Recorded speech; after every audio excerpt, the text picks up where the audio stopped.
Are you having a hard time making sales? Continue watching.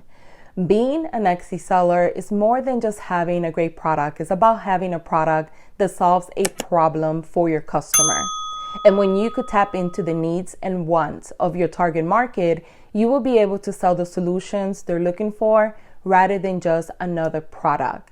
So let me give you 3 examples. Example number 1. Let's say that you sell handmade journals. Don't just talk about the journals in your listing. Talk about how using a journal can help the buyer to achieve their goals. What kind of solution does your product provide, and how will it make your buyer's life better?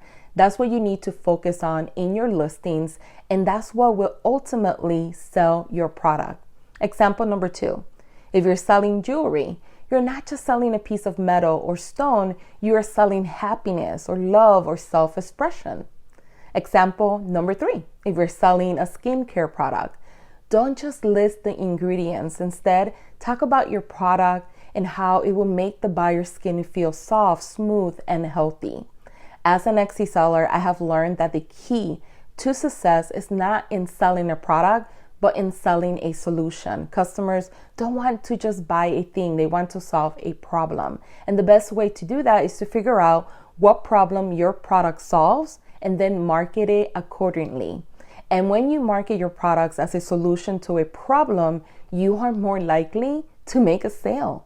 So next time that you're crafting your listing description, make sure to connect with your prospective buyers on a deeper level. It's not enough to simply list the features of your product. You need to sell the solution to the buyer's problem. If you need help with your product solution, drop it in the comments below. And thanks for watching.